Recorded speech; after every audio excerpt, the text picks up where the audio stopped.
welcome. And, okay. Okay, we'll start with attendance. Commission Chair Kramer, Present. Commission Vice Chair O'Connor, Here.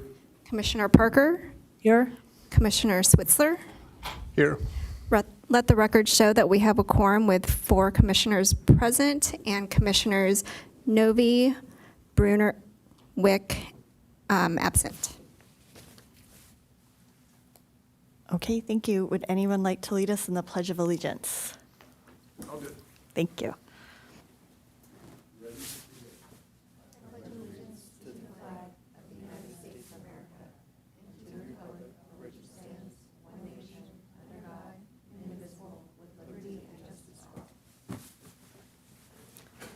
Thank you.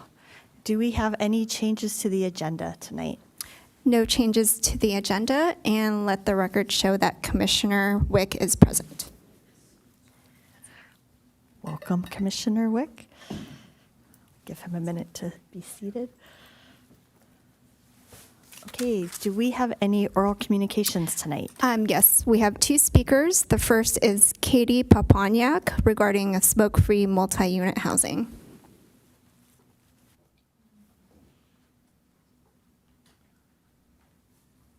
Good evening. I'm going to hand out a few little.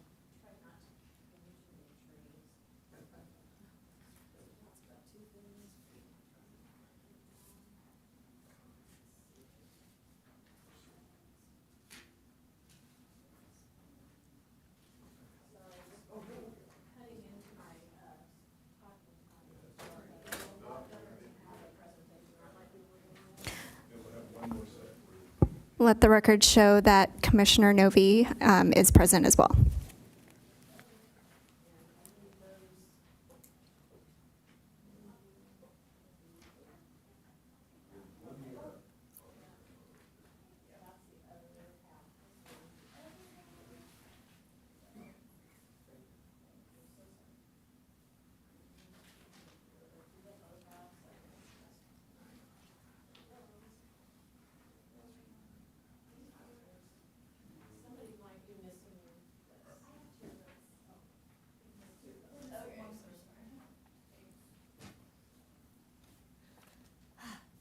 Anyway, if you just,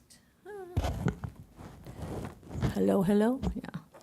So I'm Katie Papanyak, and I really appreciate so much our no smoking anywhere in Encinitas ordinance that I know that staff, Crystal, was so involved with, all of you. It really means a lot to me as a 40-plus year resident in Encinitas, so thank you for that. If you take a quick look at what I gave you, it's just health problems related to secondhand smoke. The back side shows this balloon popping. You might like that one because you had the balloon ordinance as well. But it talks a lot about all of the many, many health problems from smoke. This little guy just is talking about all the little particulate that comes from vaping and how small it is. So it just kind of shows you in relation to sand and human hair and that kind of thing. So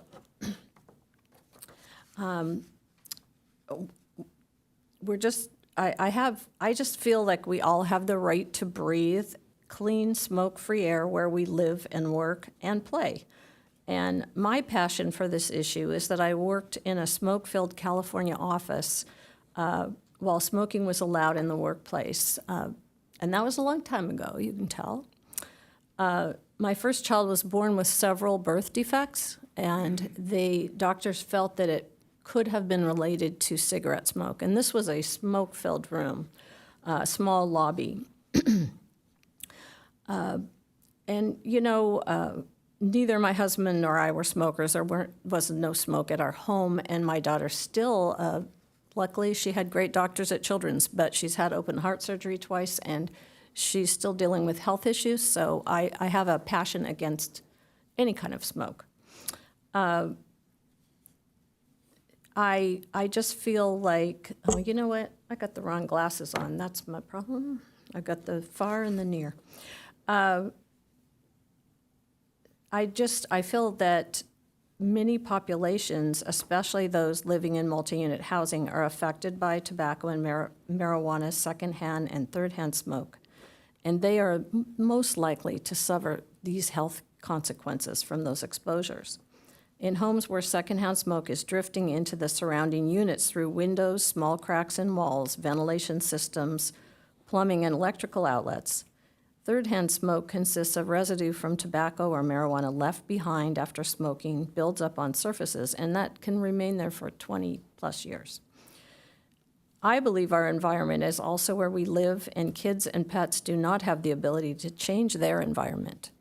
So please encourage healthy living for all and consider adding the requirement of Encinitas multi-unit housing to be smoke-free in your work plan. Sorry I took so long with the handing out of forms. And Carlsbad is working on this right now, and we want to beat him in Encinitas. Thank you. Thank you. Our next speaker is Peggy Walker, also on smoke-free multi-unit housing. Hi, I'm Peggy Walker. I work with San Diego Alliance for Drug-Free Youth, and I'm also an environment advocate. I've talked to this committee before, City Council, and some staff. I chatted with Crystal during and before the preparation of the smoke-free public places ordinance. So I came tonight to give another push for smoke-free multi-unit housing. One of my concerns is that there are some populations, especially lower income populations, that are disproportionately affected because there are more of those populations living in multi-unit housing, and so they are more likely to be exposed to second and third-hand smoke. I hope that you will put this on your work plan, your 2-year work plan that you're working on. I guess my point is that, we're all people. We're people. We're all part of the environment as much as the flora and fauna and the animals that we worry about in the environment. And like Katie said, we have the right to breathe clean air. So she described to you what second and third-hand smoke are. But I think an important point is that these cannot be eliminated by opening windows, by running your air conditioning, by traditional household cleaning. It's very hard to eliminate, especially third-hand smoke. So small children especially pick it up when they touch surfaces, when they crawl on the floor. They are especially affected, breathing in the contamination and the gases. And second and third-hand smoke are associated with a number of illnesses, including sudden infant death syndrome, which bothers me so much. Nobody deserves to be exposed to that. So I hope that you'll consider multi-unit housing smoke-free policy, put it on your work plan, and I'd like to share with you a former National Drug Policy Advisor to the White House said, "We strive for a society free of poverty, conflict, and prejudice. Why not one free of addictive tobacco and marijuana secondhand smoke that pollutes our bodies, brains, and environments?" So thank you for hearing my concerns. Thank you.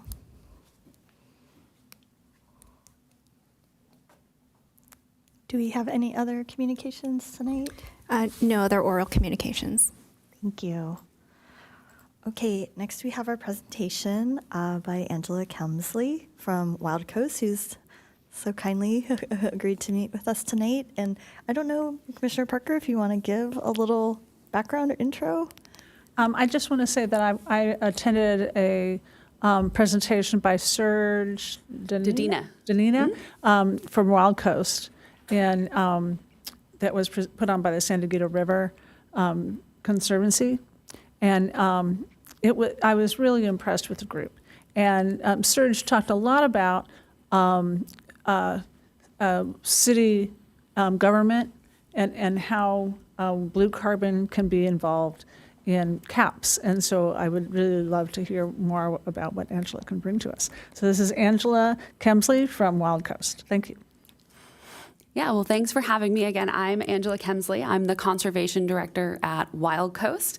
We're a nonprofit organization that conserves coastal and marine ecosystems and addresses climate change through natural solutions.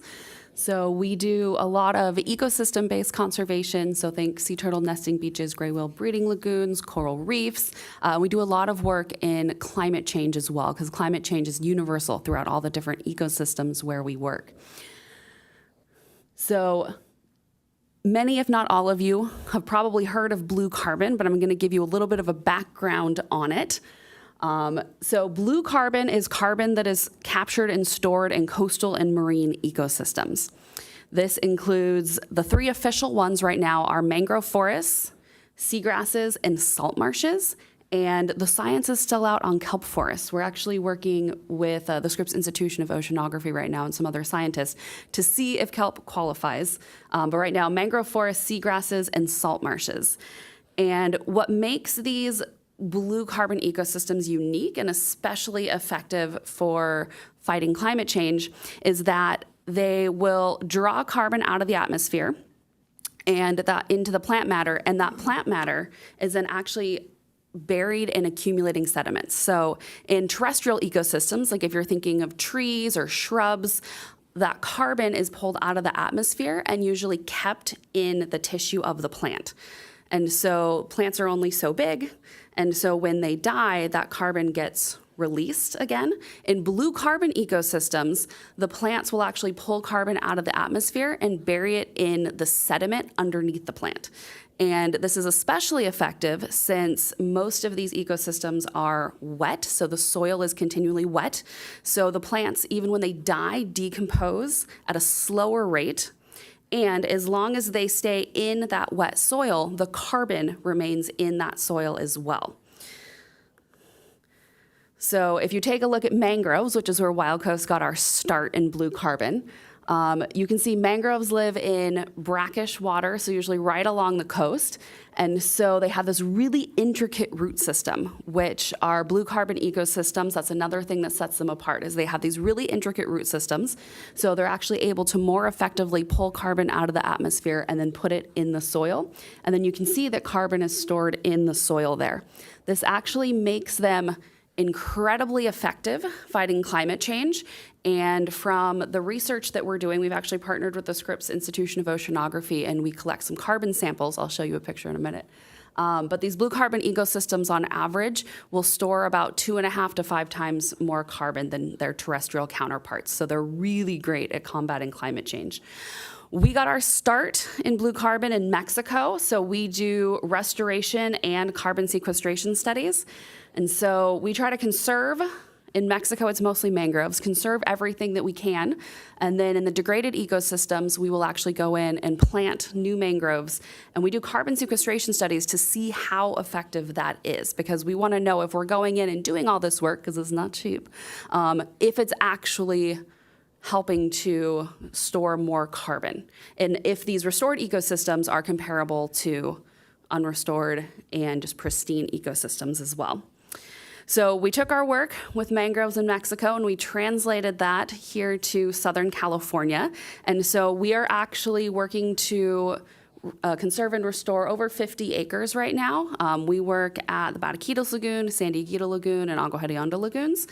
And similar to what we do in Mexico, we remove invasive species, plant native species around those lagoons. And we are also doing carbon sequestration studies here to see if that is effective. And we actually have some preliminary data back, and it is on track with what other scientists are finding throughout the world, that our local wetlands here, including the ones that have been restored, so that's good news, is that restoring them does bring them back to the level of carbon that they could be sequestering naturally.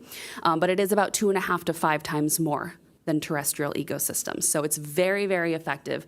You can conserve a smaller or restore a smaller area than terrestrial ecosystems and get the same amount of carbon storage. And the benefit then is that it also stays in the soil for much longer. So what does that mean for your cap? Blue carbon ecosystems are actually a really great strategy that you can put into climate action plans. And you have 7 emission reduction strategies. I'm going to focus on carbon sequestration because that's where blue carbon ecosystems really have a potential there. So in your CAP, you mentioned that carbon sequestration refers to the process of removing atmospheric carbon dioxide through artificial or natural processes. So the natural processes is what I want to call out here because we have a lot of nature is already doing a lot of this work. So if we can just help it along, it will actually really help us as well. And I also want to call out, you mentioned trees, algae, because kelp might count, and other vegetation are referred to as carbon sinks. And so they take a lot of carbon out of the atmosphere and they store it, and they do this naturally. And so we can just help restore nature, and then nature can do a lot of the work instead of us having to continually try to come up with new technology or something. We can actually use nature the way that it was intended to help us out as well. And I want to point out as well, your CAP mentions carbon sequestration potential is lost when natural carbon sinks are cut down or removed. So conservation goes hand in hand with that restoration. So it's important to restore it, but also make sure that those areas are conserved so they can continue to capture that and to store it. Because if these places are conserved, that carbon will stay in the soil for millennia. And so by restoring and conserving an area, we can keep the carbon there, keep it out of the atmosphere for as long as it remains undisturbed. So your CAP also mentions, conversely, a community can enhance or improve its carbon sequestration potential by increasing the volume and rate of planting trees and nurturing an urban canopy and conserving. And I want to add restoring blue carbon ecosystems. And I'll show you, I have some suggestions of how we can do that. One of your biggest assets is you have the San Elijo Lagoon. So you have this very, very beautiful lagoon that's already here that has a lot of potential. I know that your jurisdiction goes like just up to Bataquitos, and there's like a little bit of the buffer zone that I'll talk about up there as well. But the San Elijo Lagoon is a great opportunity for this, and I know there's already some projects that are going on that you have the opportunity to support as well. So this is some work that we're doing at Bataquitos Lagoon, and I want to call out, if you take a look at where our volunteers are working right here, you'll notice they're not actually in the water. And so one of the common misconceptions about these blue carbon ecosystems is that all of the work has to take place in the water, and especially around a lot of our lagoons here, I know that they're owned by the state, and so it's almost impossible to get in and do actual restoration in the water. But we have these transition zones, these buffer zones that are in between the water, and it's usually the houses that are right next to it. And a lot of these places in San Diego have been degraded. We've actually lost about 90% of our wetlands in California, but we still have some of these left, especially around Bataquitos and San Elijo lagoons. We have these transition zones. And these are really important because these blue carbon ecosystems, like our lagoons, are really great at not only storing carbon, but also buffering against storm surge and sea level rise. They act like a sponge to suck up pollutants before they go out into the ocean. And it's a lot of this transition zone that actually helps them do it. You can think of it like a sponge. And so what you see these workers doing is they're actually removing invasive species and planting native species, because our native species that live here are really, really good at storing carbon. So even if they're not directly in a blue carbon ecosystem, this buffer zone helps to not only store carbon, but also in the case of sea level rise or flooding or things like that, it gives the lagoon a place to go. So it gives these blue carbon ecosystems a chance to move up before they just get drowned or disappear. So working in the transition zone can also be really important. And so when you're looking at how to incorporate this into your CAP, don't just look at the water, also look at those transition zones around the lagoons. So your CAP already does a great job with goal 7.1 of increasing urban tree cover. So already a natural solution to climate change that you have in there. So my proposal would just be to add another goal related to blue carbon, so restoring coastal ecosystems.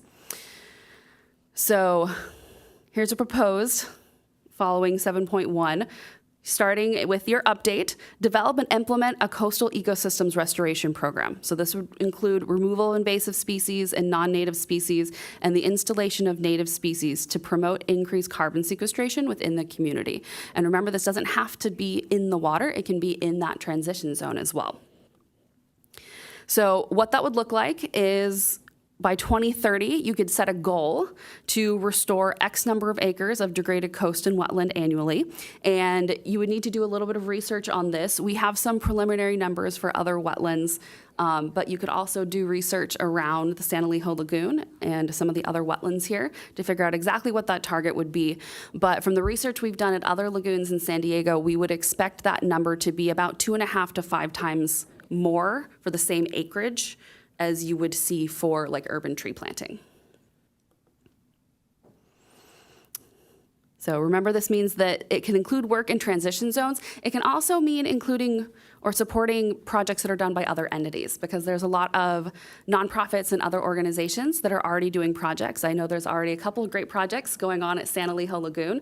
So supporting efforts in and around the lagoon are great ways to do this as well.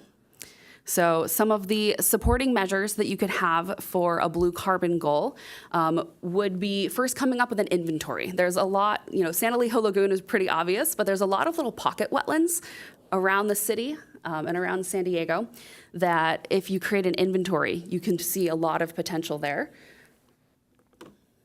And then also investing in research. So seeing, we have some numbers already for San Diego County. We expect they would be similar for wetlands that you find in Encinitas, but investing in some carbon stock research to figure out exactly how much carbon is being sequestered and stored in wetlands in Encinitas. And one of the biggest challenges that we face on the ground is just getting right of entry into these places. So we actually have a lot of projects where we have everything teed up. We even have the funding ready to go. It's just getting access to the land that is really hard for us. And so one of the great things that you could do is if you have an organization that is ready to go with a restoration project, if it's your land giving right of entry or even just supporting them as they're asking other organizations and entities for permission to enter the land. And then partnering with schools to develop programs to educate students about wetlands, because a lot of people have never heard of blue carbon.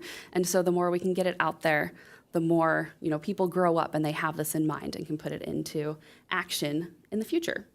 And then for your implementation strategy matrix, I would propose adding CS to develop and implement a coastal ecosystems restoration program for the short term, because it does show immediate effect. And then if you continue to conserve it, it has ongoing benefits for as long as you can conserve that area. And this has a lot of benefits when you look at climate change. Your CAP calls out increased likelihood of flooding. Blue carbon ecosystems are really good at helping to buffer against flooding, especially if you conserve that transition zone, because they're able to soak up some of that water. And we found, especially in Mexico when we have hurricanes coming in, communities that still have their mangroves along the coast actually are safer. And so we're noticing that a lot of these communities will actually survive hurricanes, where the communities that don't have the mangroves along the coast get washed away. And so we've seen that here as well, that when we get some of the coastal flooding, that having intact wetlands will actually help to protect development against that. And San Elijo Lagoon, your CAP calls out, is one of the areas that is subject to increased flooding. So the healthier you can make it, the better it will be and the more ecosystem services that it can give you. San Elijo Lagoon already has a great restoration project. So for a current adaptation effort and continued adaptation effort, look for additional opportunities there, especially in the transition zone, because you'll need to do an inventory and see, because some of that might be city land as well, or you might have some jurisdiction in some of that transition zone, even if you don't have jurisdiction over the water. And so blue carbon ecosystems, there's a lot of potential out there. We've seen this in some other places, and the city of Encinitas is in a really great place to start incorporating this. You've already done a great job with your urban tree cover, and so adding in some of these blue carbon goals would be a really great way that you can continue to be on the forefront of conservation and restoration and helping to protect the city. So, thank you. Thank you so much, Angela. That was an excellent presentation. I know there's a lot of interest here on the commission. So I'll just open it up to any questions, a lot of expertise. So if anyone has any questions, go for it. Thank you so much. I thought that was very, very, very good talk. I one thing that I'm interested in, I was wondering if you have like numbers of how much carbon is stored per acre in wetlands like Santa Lucia Lagoon? We just got some preliminary data back. Off the top of my head, I don't remember what it is, but I can certainly get it to you from our research around like Bataquitos and San Dieguito. We just got some numbers back. And then I noticed in the Bataquitos Lagoon transition areas, it looks like you were planting trees. Is that right? Some trees, yeah. There are some trees that we plant, like coast live oak is a native plant that we find a lot. Those were not coast live oaks. No, those ones were not, but that's just an example. No, we have several different species of trees and then shrubs that we plant as well. We actually work with, there's a local nursery here that maintains the genetic line, and so we make sure that the plants that are going in are of the same genetics of the plants that are naturally there. Oh. But yeah, both trees and shrubs, but only the ones that actually come from that area. And if you're interested, we have examples of plant palettes that we put in around the lagoons that I could give you. So just curious, there must be some type of approval process or something with the state or the city to kick off these types of projects? How does that work? Yeah, the way that we handle the permitting process is we actually partner with local organizations like Bataquitos Lagoon Foundation, Nature Collective, San Diego River Valley Conservancy, who usually already have permits to work in this area. And then we usually just have to get right of entry onto the land, because usually their permits are for all around the lagoon. And so, So yeah, like we just Santa get right Lucia of entry. Conservancy, then you would work with them to. Yeah. Oh, did they? Nature, yeah, the Nature Collective now. But yeah, they're Yeah. actually one of our partners. We've worked up Okay. at Bataquitos with them to do restoration. Mhm. Okay, great, thank you. Yeah, thank you for that. That was part of my question is, if you work with somebody that already, why is the right of entry such a difficult thing to get if you work with somebody that's already approved to go work in that area? Because usually the permits will come from another organization, and it's like a permit to do this type of restoration work, and it will encompass the entire area around the lagoon. But then some of that will be like up at Bataquitos, we're finding there's one parcel of private property. So we have a permit from the state that says, if you can get onto that land, we're okay with you doing restoration there, but you have to get permission from the landowner first. So the permitting agencies and the landowners are sometimes different people. So not that they don't want to, it's just there's these nuances that, okay. Yeah. And then why did the native plants do better? I think that's what you were saying. Like, there's these plants there, and then why do they think that the native ones, do better versus just the plants that are there? In general, it's the type of plants that have evolved in and around the lagoons. And so they are plants that have been there for, usually thousands of years or millennia. And so they've co-evolved with everything that's there. Mm-hmm. And so as part of that, they're just very efficient in that particular ecosystem at sequestering carbon. When the invasive species come in, they're better at living there. And so they will usually kick out our native plants, but they're not as good at sequestering and storing carbon. Okay, cool, thank you. So you mentioned you're doing mangrove restoration in San Diego County? In Mexico. Okay, I was going to say, because they're not native here. No mangroves here, no, in Mexico. Okay.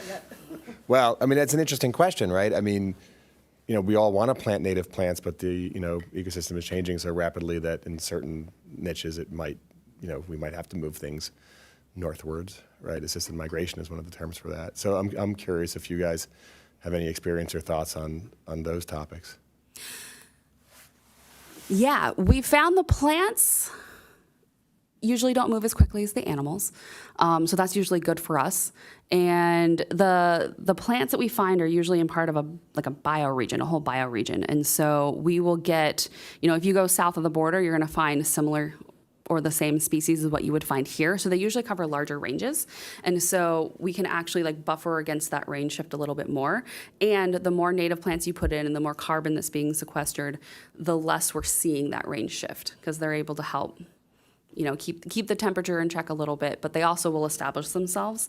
And so we're not seeing as much with the plants. And hopefully the more we're able to restore these ecosystems, the slower it would be anyway. And I'm just curious, who's the nursery you guys work with that does local? line collection? Well, I would have to ask my coordinator, who's the one who deals with them. Okay, me too. Thanks. Yeah, thank you. These explanations are all great and very clearly stated, so that's appreciated for anyone that might be listening at home. I just wanted to make a comment that the timing is really great for this because the city is in the process of developing a native plant ordinance. So, and I think the wetland area was not the focus of the ordinance, but including that is really important too. So thanks for drawing attention Yeah, to the importance absolutely. of restoring natives. Yeah, thanks. And I was going to say also, excellent presentation. And for anybody who wants to, I joined the Nature Collective, and you get a weekly update from helping grow some of the plants, to pulling weeds in areas, to planting the plants, to helping bee habitats. It's your choice, days of the week, time of day. You can get very involved very easily in protecting our own local lagoon. So I find it fun and fascinating and fantastic to be part of that blue carbon strengthening that system. So it's easy to join and get the emails. I have some more questions, if that's okay. I'm sorry, I hope I didn't cut you off. I was wondering, are any other cities involving blue carbon or the value of the blue carbon in their climate action plans that you know of? Any in California or? I'm trying to think of any of the local ones. Like I know, I've heard that Carlsbad has talked about it, but I don't know where they ended up with that, if they did. The county of San Diego was actually looking at including it in their climate action plan. But then we found out that they don't have jurisdiction over any of the coastal wetlands. That's right. And so they ended up backing off of that. We were going to write a whole document for them. But from what I've heard, a lot of the cities are talking about it, but haven't actually done it yet. And so there's a lot of like planning to include it in the next one.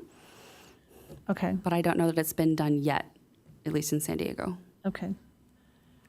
And I'm sorry, I lost my train of thought of the next question, but it'll come back if anybody has any other questions.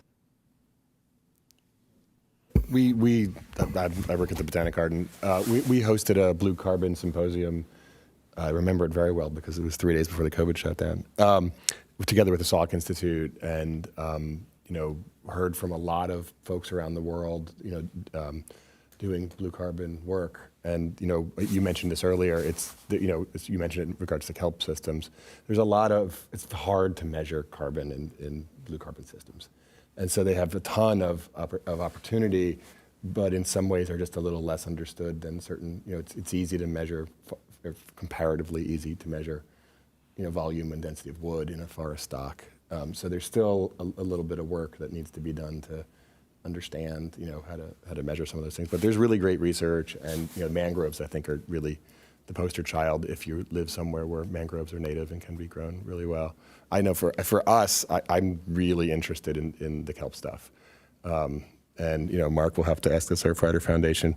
Sometimes the surfers think it impacts waves form in a negative way, but there's some really interesting conversations that not everybody thinks that. Not everybody thinks that. I've heard some interesting arguments, but I mean, it's amazing to look at the turn of the century 1900s USGS maps, of the area, and you see these kilometer-wide kelp beds, that were just a standard, portion of the coastline here, and it's pretty amazing. So, I mean, I would definitely be for anything we can do to encourage the city to, explore the many, not only carbon benefits, but ecosystem and, habitat benefits of these systems. So thank you for your work in that area. Yeah, thank you. Yeah, we actually co-lead what's called the Blue Carbon Collaborative with Coastal Quest, and our next meeting in May is about kelp and blue carbon. So if you're interested, bluecarboncollaborative.org. It'll have a link to register, but we have several speakers who are working in blue carbon research and specifically kelp to see if that will count. Can you send that to me and I'll try to share it with everyone? Or Absolutely. Even if you have Crystal's email. Just as an aside, we used to have Doug, from Nature Collective come almost yearly to present, and the jurisdictional issues in San Elijo Lagoon are really complicated because the county is a landowner but doesn't have permitting jurisdiction, and the city is, so it really might be fun to have Doug. It's been a while.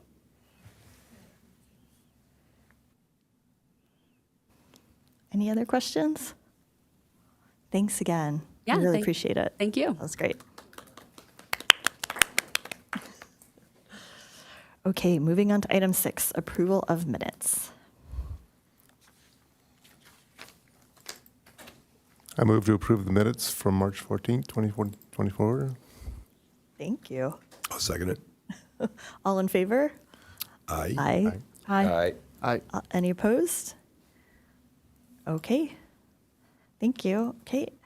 Next, informational items. Looks like we have an item, Green Building Incentive Program history and proposed revisions.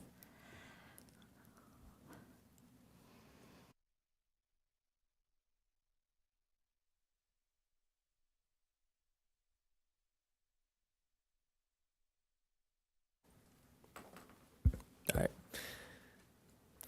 Good evening, Commissioners. My name is Nicholas Ryan. I'm a College Corps Fellow and Sustainability Intern for the City of Encinitas. Today I will be presenting on the Green Building Incentive Program. So a little bit about myself. I am a current third year at the University of San Diego, pursuing a bachelor's degree in biology. College Corps Fellows are undergrad students who gain work experience through a community partner that focuses on either climate action, food insecurity, or K-12 education, and complete 450 hours of service through their community partner.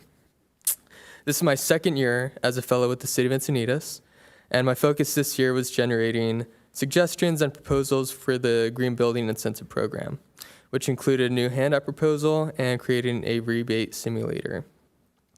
I will also be participating in the Arbor Day this Saturday to perform outreach for our Bee City USA affiliation.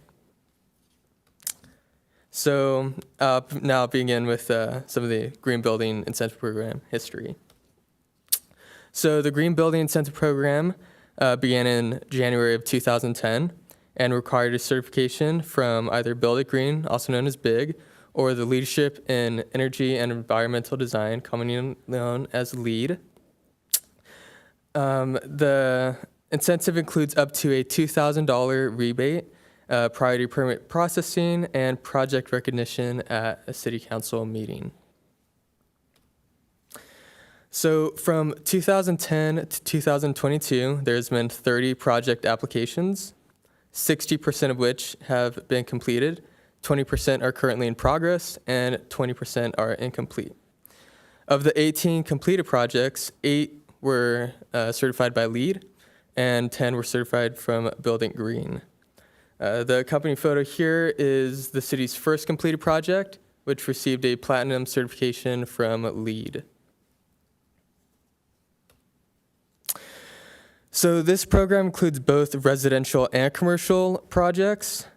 87% of our applications were for residential buildings or projects, and the remaining 13% were for commercial buildings, which includes the Scripps building here, which received a LEED certification. So of the two agencies, there's a selected preference for BIG at 70% and LEED at 30%. The difference could be a result for easier certification requirements for Build It Green compared to LEED. This chart depicts the annual applications from 2010 to 2022, with peak applications during 2010 and again in 2021, which could be renewed interest during COVID-19. Additionally, post-2017 applicants sought the BIG certification over LEED, which may be attributed to cost of certification, which LEED ranges from thousands to tens of thousands compared to Build It Green, which is far less expensive. So both Build It Green and LEED have the same certification tiers, ranging from base, silver, gold, and platinum being the highest. So of the 18 completed projects, 39% received the platinum certification, and only one project received the base level certification, which suggests that applicants were seeking greater energy efficiency standards, which is great. And just to recap, we had 30 applications from 2010 to 2022, and we distributed over $42,000 in reimbursements. And the image here is the most recently completed project, which was a new residential addition at Surf Dog Java Hut, which received a gold certification from Build It Green. Okay, so now I'll transition to some of the proposed program revisions that I have for you. So the first suggested revision is to replace the big and lead requirement with an all-electric requirement. This is due to the certification process being tedious and costly for the applicant. Applicants may have also been taking advantage of the expedited plan check benefit and difficulty in tracking process and compliance. The second proposal would be adding a new item-based rebate program, which adds an opportunity for smaller projects and is more affordable for applicants. So pertaining to the proposed all-electric new construction program, it would replace the big and lead requirement and require new homes and new construction projects to be built entirely electric with no connection to gas. The rebate of up to $2,000 and an expedited plan check process would remain. This would exceed electrification requirements set by both lead and big and aligns with the city's cap goals and reduces greenhouse gas emissions. It also encourages electrification in light of the gas ban suspension.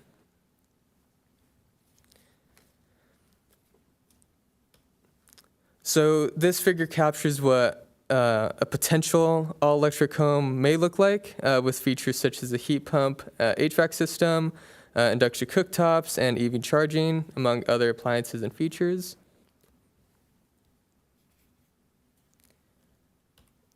Moving on to the proposed item-based rebate program, it is separate from the new construction electrification incentive program. It applies to existing buildings only, and it would incorporate new items replacing outdated equipment. This incentive would promote the transition from gas to electric, and proposed items would focus on energy efficient equipment, such as the induction cooktop depicted here. And for applicants, it would be one rebate item per type per address every 5 years. And this is the proposed item-based rebate table. The suggested items, such as induction cooktops, heat pump HVAC, heat pump water heaters, heat pump clothes dryers, EV chargers, as well as a panel upgrade. Suggested rebate amounts range from $400 to $1,000. So proposed next steps would be to meet with the Environmental Commission Subcommittee for guidance, insight, and any information regarding changes or updates to the new proposed program, including the items as well as rebate amounts and application process. So then the program would be reviewed by upper management for approval, and again, program outreach would be very important. And this is another interior look at one of the LEED Gold certified buildings. Sorry. There. And yeah, thank you for listening. Thank you so much, Nicholas. Great presentation, great work. What a cool project for you to do for your internship. It's really impactful. So thank you so much for everything you put into it. And nice to meet you again. I realized I met you at the EcoFest. When I looked at that photo, I was like, oh yeah, that's right. We had those like coconut fish tacos. Yeah. Okay, any questions? Nicholas? I have a couple questions. So I'm actually on the subcommittee, so I'm really excited about the next steps and getting involved in figuring out what we're going to do to implement this. But so a couple things. So I thought that there already was an ordinance for new buildings to be all electric with the city. Is that? I can take that question.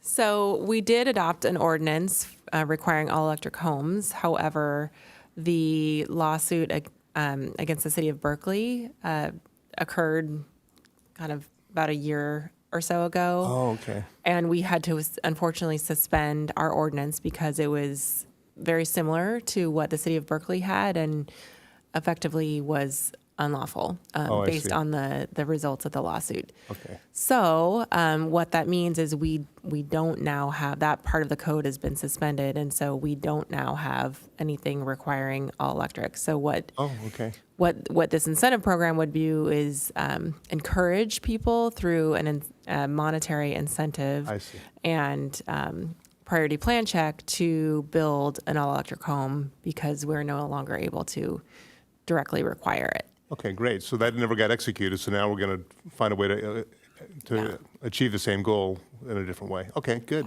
And one other question. So the big projects and the lead projects, I was surprised that there was only 30 over the last 12 years. Is that because there was a high cost threshold or something, or is it a permitting process or something, or why such a small number? I would have expected that to be a bigger number. Could be a little bit of everything. Yeah. Yeah, definitely permitting process definitely takes a while. Certification process is also very tedious, especially with.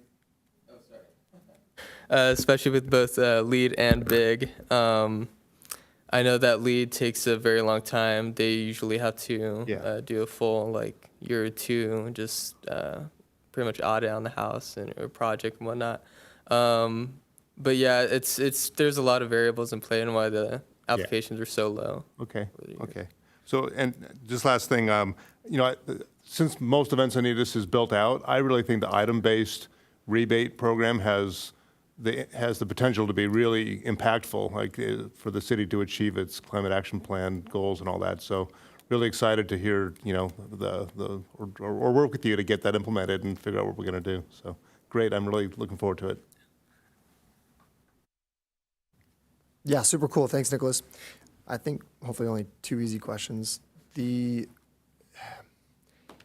What's when there's these rules and regulations, Title, 24 and all these things, when you remodel or even build a new thing, you have to have energy efficient windows. Like how far is just the base requirements from big base? I think big base was the smallest sort of step in the lead versus big. Yeah, so they all have the same tiers, but Build It Green or Big would have the easiest time getting certified just at the base level, and essentially you just get that with just drought resistant plants or landscaping.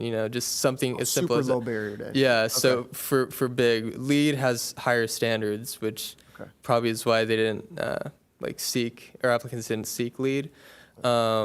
But those, again, like you said, range from higher efficiency windows, solar, even to the place where you live, proximity or walkability to grocery stores or whatnot are requirements in that for both LEED and Big. But And then I guess, given this new information, because I thought everything was supposed to go electric too, I actually did a 400 amp panel upgrade to my house, which I thought everything was going electric.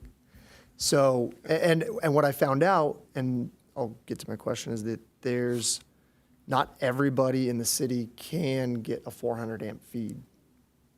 And I don't know how true that was, SDG&E, and they said, oh, let's just see if you can get it. So I'm just curious if has anybody done a study that says if everybody did go electric, is that possible? If you want to take that, yeah. So over the years, we've had a lot of conversations with SDG&E, and especially during the time that we adopted that all-electric code. And one of our common discussions or questions is, can SDG&E serve, the load of a city going all electric? Okay.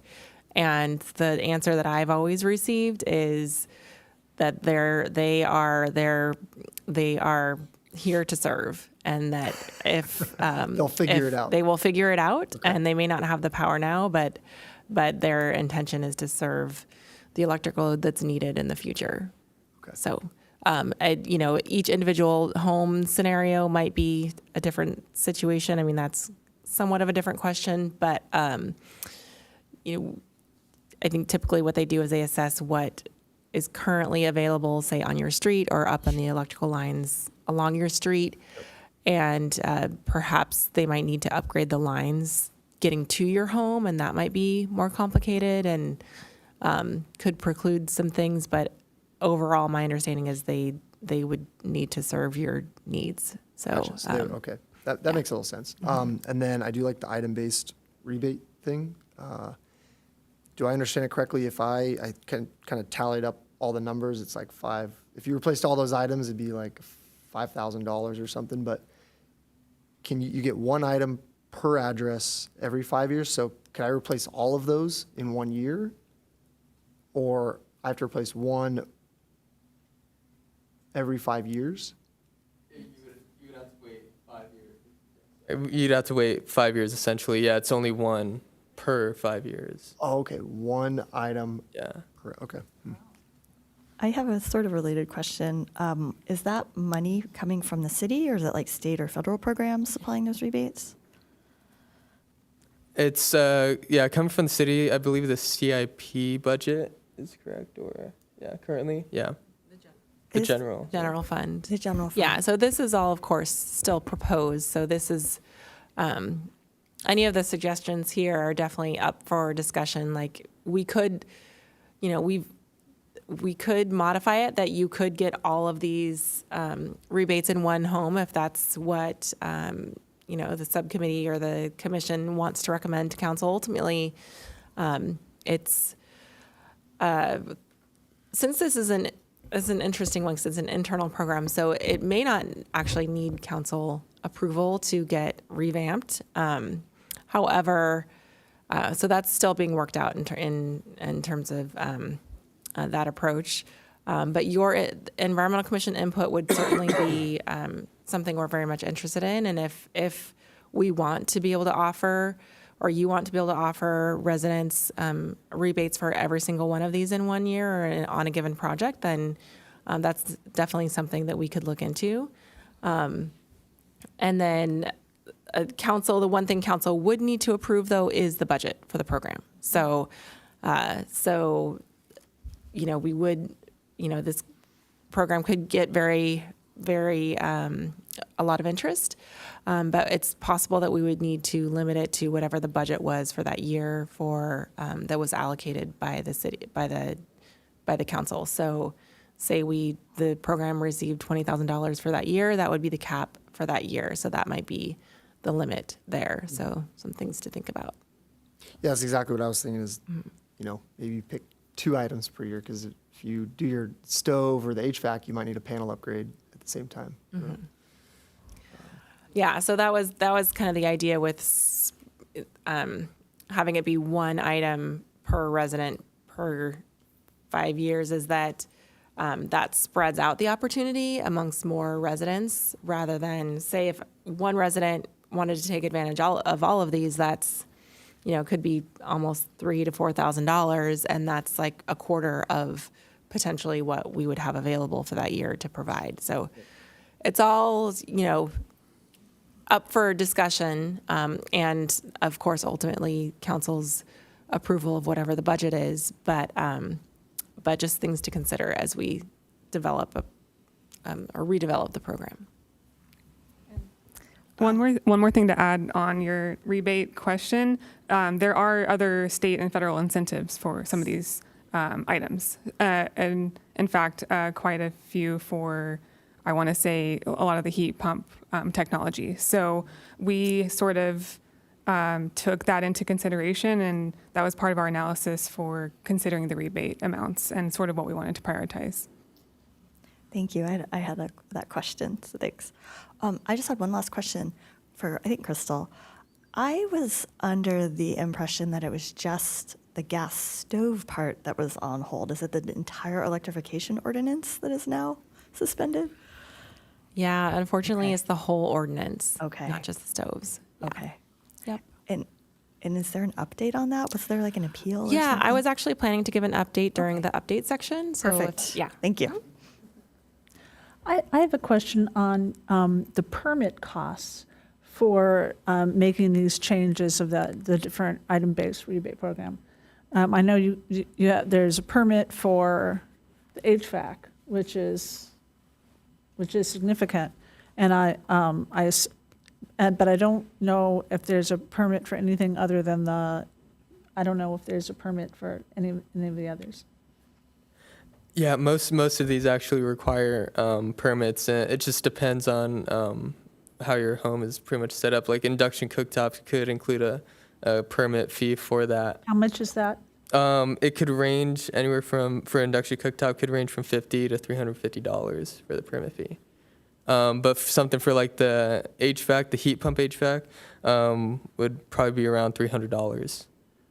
Oh, that's all? Yeah, for the heat pump, for residential heat pump HVAC. Huh. Yeah. That's cheaper than the previous one, I thought. That I did. But just if I could add, Commissioner Parker, that is a really great line of thinking, because that is an approach that we could take with this program, is having it be a fee waiver program or a combined fee waiver and incentive program. So something to consider. And with a fee waiver program, you're actually not allocating budget for that. It's just not receiving, fees coming into the general fund. So just a different way of looking at the financing, but one angle that we consider in the modifications. Any other questions? Okay, thank you so much, Nicholas, and thanks so much for all your time. Great work. Okay, we are moving on to action items. We have an update on the progress of the 2022 and 2023-2024 work plan and review of the calendar.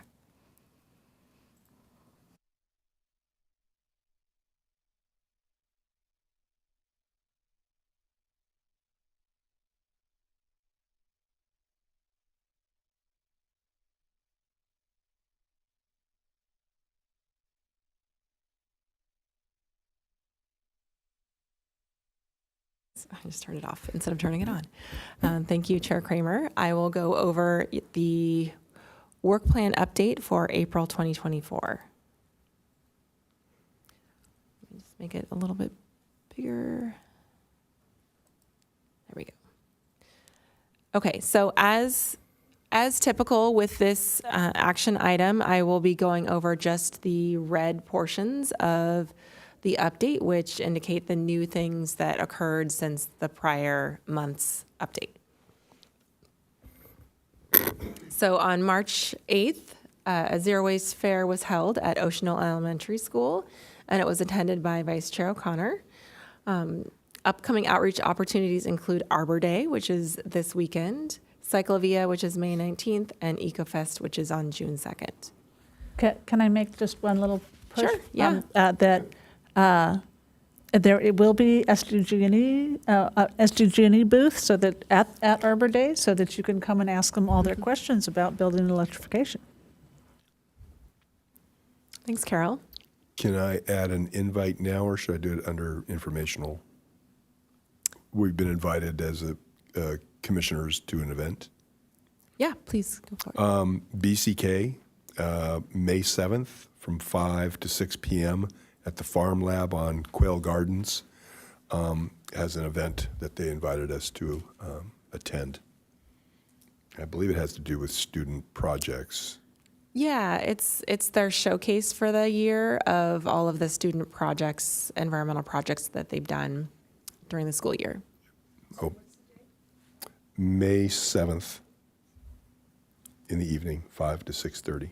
Would it be okay to get an email, send an email to the commission? Sure, yeah, I can send that Thank you. email. Thank you so much.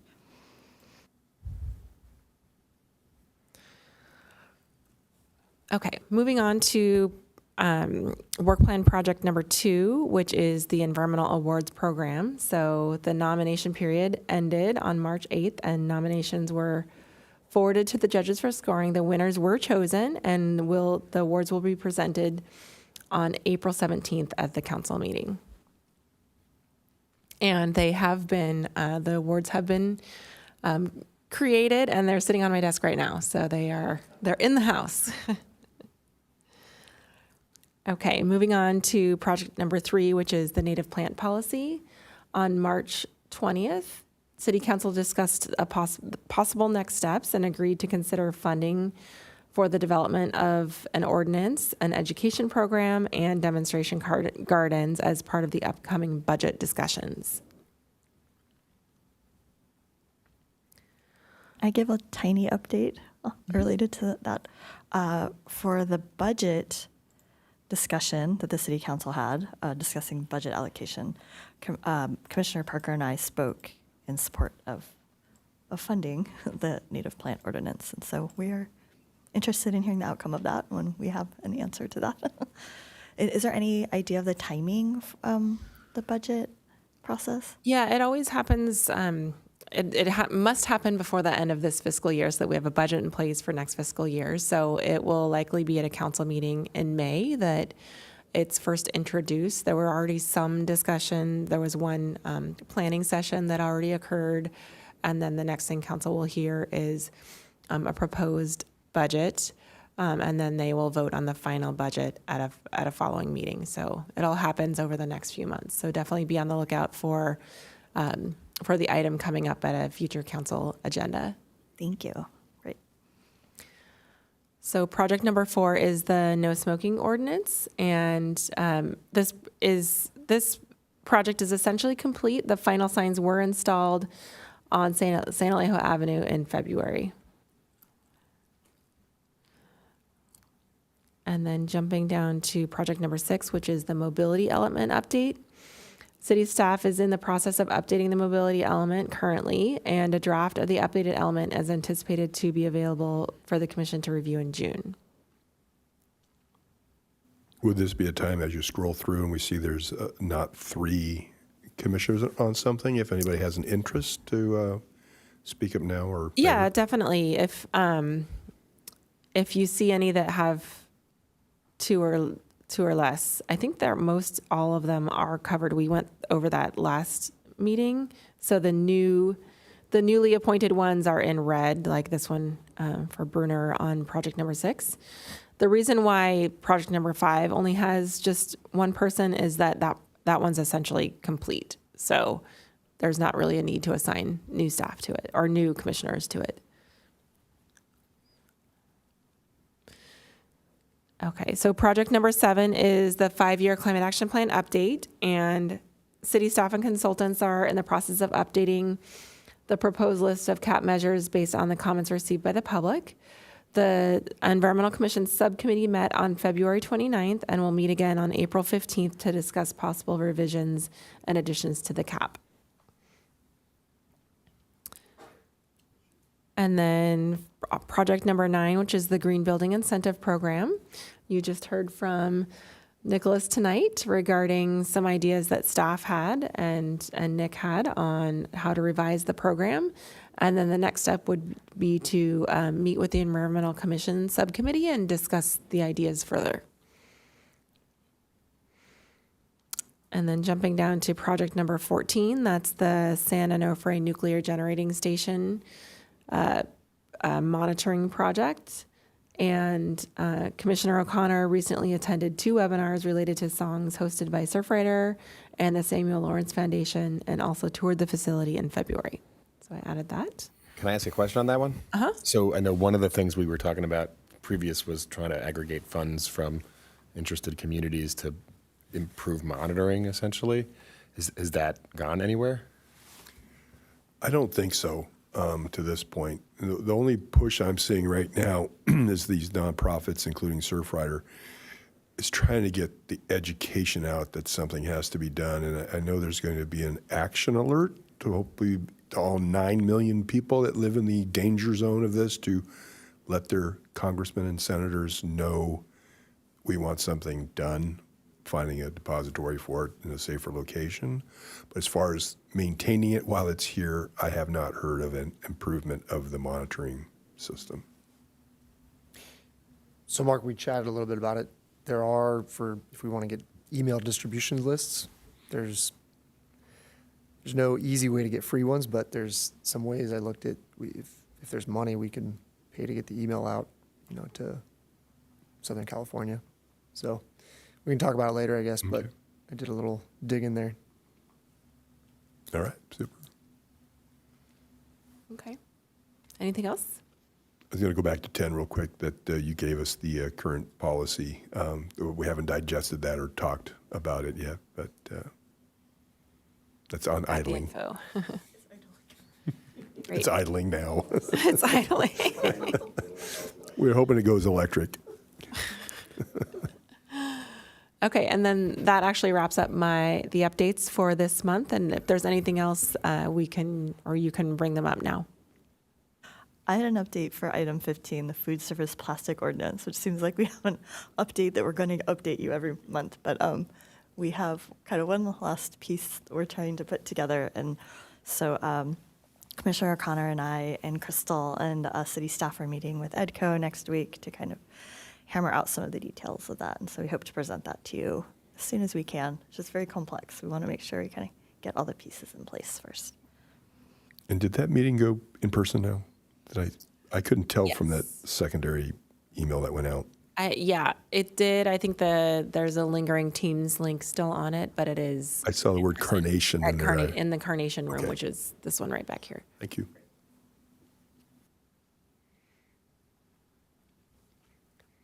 Any other updates? Okay.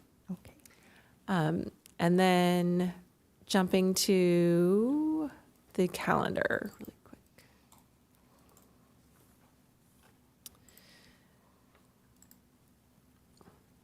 So just a refresher on the calendar. So, one new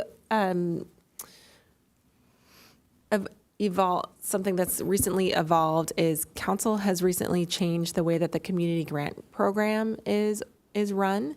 And so instead of appointing commissioners to review the applications and make recommendations on who to provide the grants to, they actually decided that anyone who applies and qualifies, meets the requirements, is eligible for a grant, and then the money is split evenly amongst all of the applicants. So that's how it was done. It was actually at council last night for approval of the grant distribution, and then any remaining funds, council themselves decided they wanted to be the sole deciders on how that money would be divided up. So that happened last night, and so commissioners are off the hook for being on the grant decision-making body. I'll just jump in and say that's great news because I did it last year and it was an incredible amount of work to go do the evaluation. So Thank you. I for your agree service. with Efficiency. that change.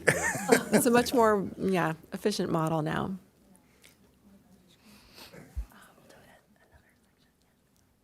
And then also in April is will be the announcement of the environmental awards at a future council meeting. We have it scheduled. Is it next council meeting? The 17th. Thank you, Mark. And then Arbor Day is this Saturday on the 13th. Oop, I skipped one. And then, we'll do this at the very next item on our agenda, which is to establish a subcommittee to initiate the work plan update. I believe we have that on there. I hope we do. Okay.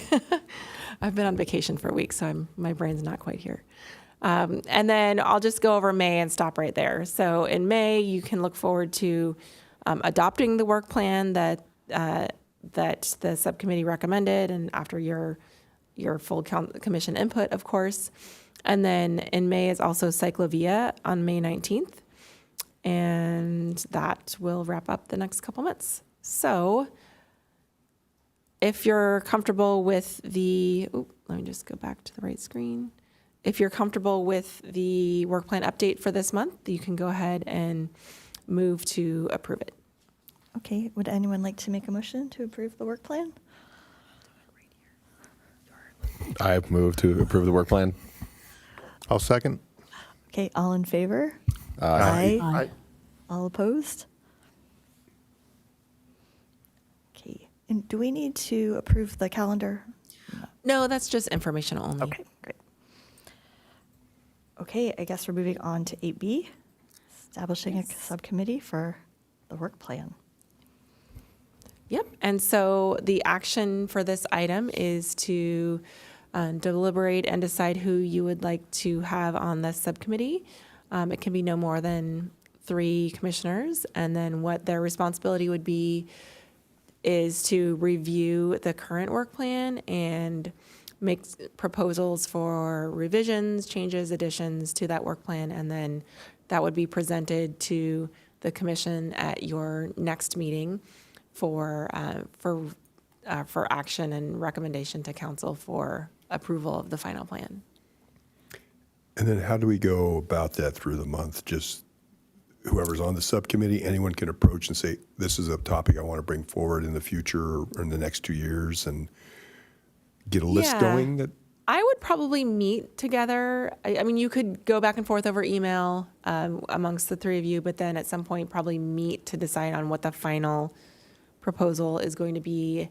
And then I, of course, can work with you at that meeting to refine it and help you with the staff report and cleaning up the list. Yeah.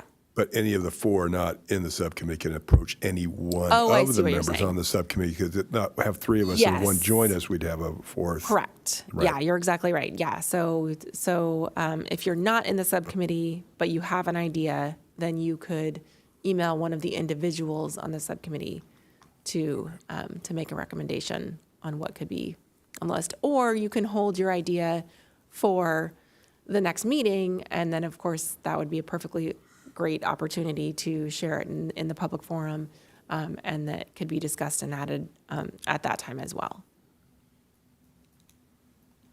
I would be happy to serve on that subcommittee if I have an interest too.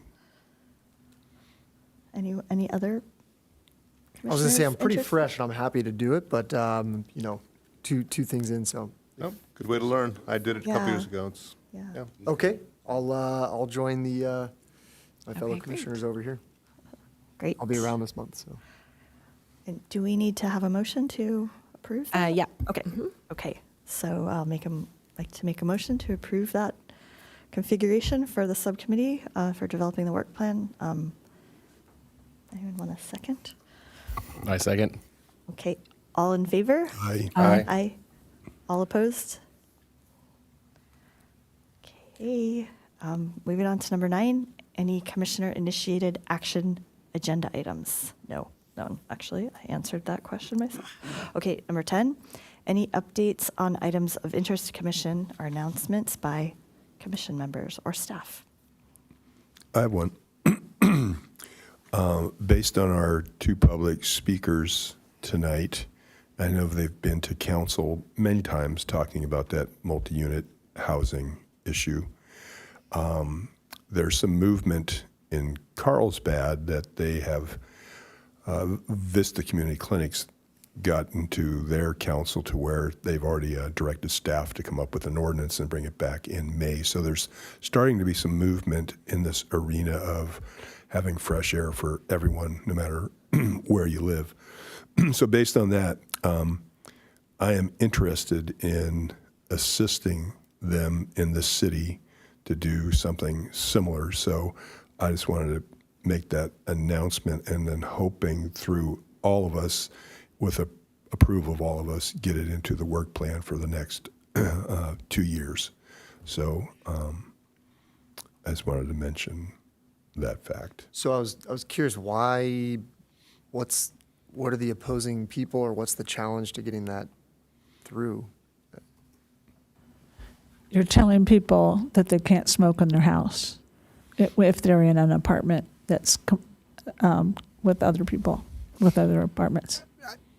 Yes, but I guess I was, as. That's the woman opposing mentioned view. that The other cities have gotten it through. I think. Well, Carl's- I'm not sure if this is the time to discuss it. It was just an informational item. But yes, those are all valid, great questions, and there are answers that are out there. So you're a part of that subcommittee, so we'll probably be discussing Yeah. that issue. And then at that open meeting, if the same concerns come forward, we'll have an answer for them.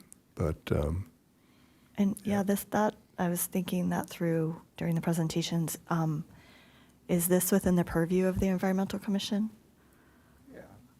Yeah, okay.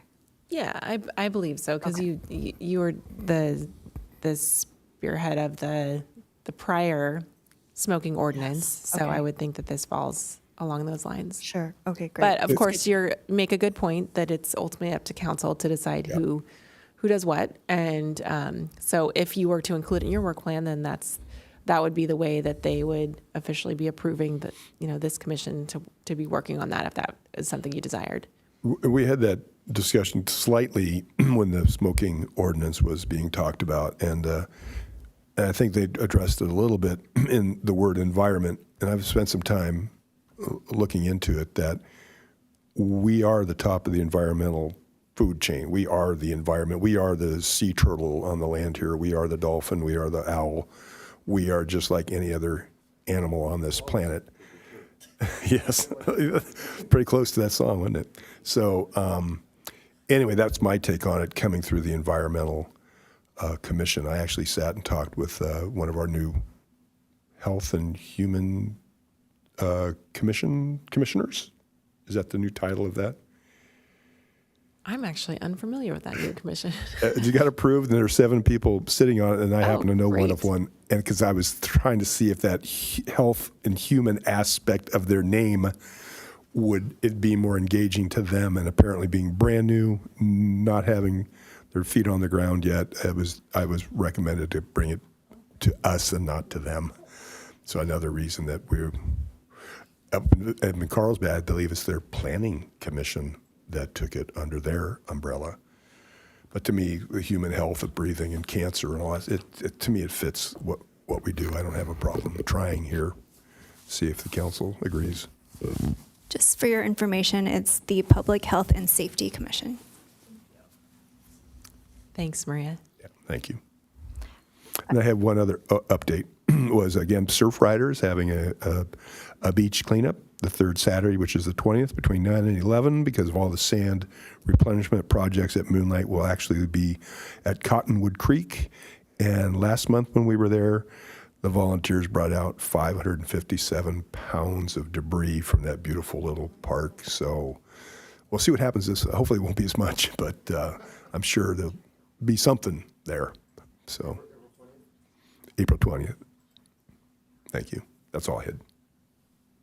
I have an update. I met with the director of Leucadia 101 and the manager of the Leucadia Farmers Market this week about just kind of the state of play with single-use plastics at the farmers market. And they're really interested in trying to reduce single-use plastics. I'm pretty sure they want to speak at a future environmental commission meeting. Hopefully that can be in June, and I can connect with the speaker subcommittee on that. But one kind of issue that just emerged immediately was they're just not aware of the current laws on single-use plastics. And so I, put together, a document with all the links and what's allowed and what's not allowed currently, kind of what we're thinking in the future, what the state laws, and it just became apparent very immediately that we don't just have a flyer. The city doesn't on their website that I could find that just says, like, here's what's allowed, here's what's not allowed. And when we met with Carlsbad staff, their sustainability people just gave us this flyer that they put out to their farmers market. And so I showed it to our manager and Leucadia 101 director, and they were like, yes, give us something like this. We will hand it out to all the vendors and make sure they're in compliance. Another interesting issue that arose when I was looking through our current ordinance for single-use plastic foodware service items was that plastic utensils are currently banned at city-sponsored events or any event where city is involved. And I don't know if that includes the farmers market or not. So I don't know if plastic utensils are banned at the farmers market or not. So the farmers market would not be considered a city event, a city-sponsored event, because it hasn't been designated that. A primary way that it gets designated a city-sponsored event is if it's at a city facility. Okay. And the city is partnering and putting on the event. Okay. And for the farmers market, that's not the case. Okay. Yeah. Okay, thank you. It's good to have that clarification. But yeah, so a discussion to kind of continue, and it was very encouraging to hear that they want to help the food providers be in compliance, and and would like to work with us. So, yep, any way we can help them, I think that Would a document like that fall back under the work plan part of plastic, the work that we're doing as an educational component of that subcommittee?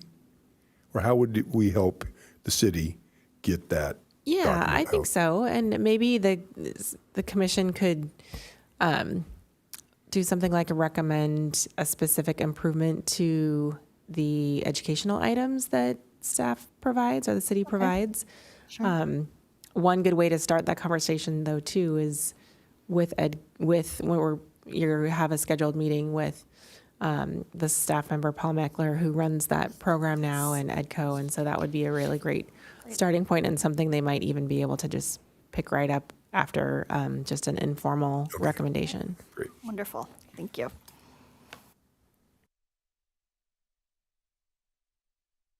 Any other updates? Items of interest? Okay. There's one from staff. Oh, sorry. So I wanted to introduce Madeline Wampler. She's our sustainability analyst at the city. She's been here for about 6 months, but first time being introduced to you all, I guess. And so she wanted to give you more formally the update about the REACH code situation and what staff is working on as an alternative. Nice to meet you all formally. So yeah, as we mentioned earlier, or we were talking about with the all-electric ordinance, so that was suspended, I believe, last summer. So staff have been working on an alternative approach, and we've been working with the statewide REACH codes program team on developing that approach. And essentially what we've decided to move forward with and are diligently working to go to council with as soon as possible is essentially a REACH code that would require higher energy performance standards for newly constructed single-family and multifamily low-rise buildings.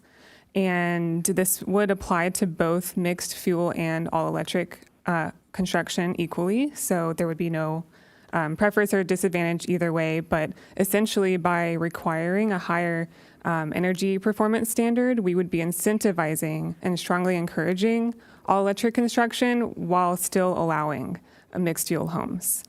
And I think the cities of San Luis Obispo, Santa Cruz, and San Jose, all three have adopted this ordinance recently, and multiple cities in our county are seriously considering this approach as well.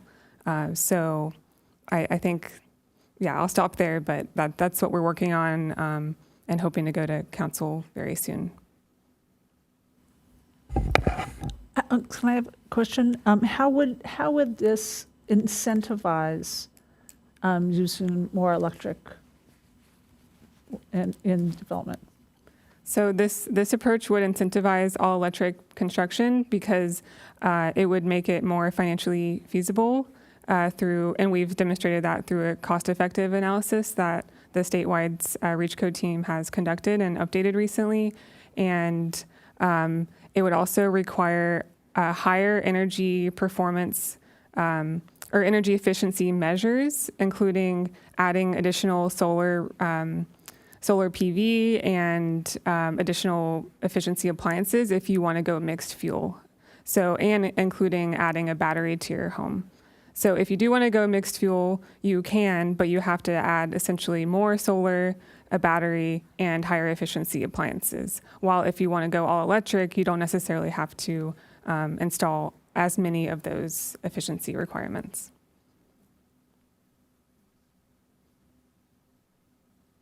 Great, thank you. Nice to meet you, Madeline.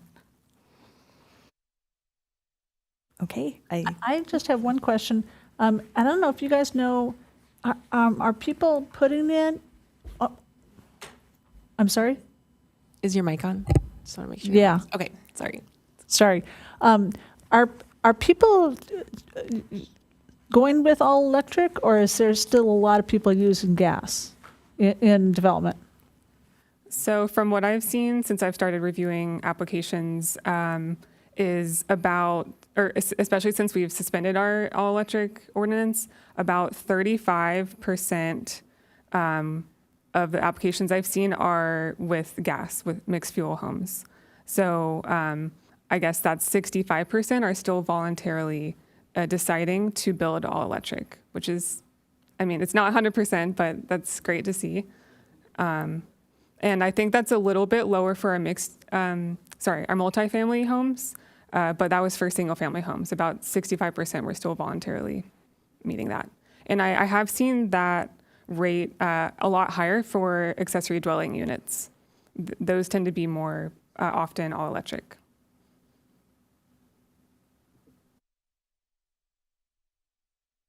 Any other questions? Okay, with that, I think we could adjourn. Thank you, everyone. Real quick, I don't think you went over the future commissioner-initiated agenda items. Thank you, Maria. Any future commissioner-initiated agenda items? I think, Mark. I'd like to you're have still on under the that. agenda Yeah. to adjourn. No, I'm sorry. What did I have? I think Mark's, no, I guess not. Do we have any future commissioner-initiated agenda items? No. Okay. And with that, I think I will move to adjourn.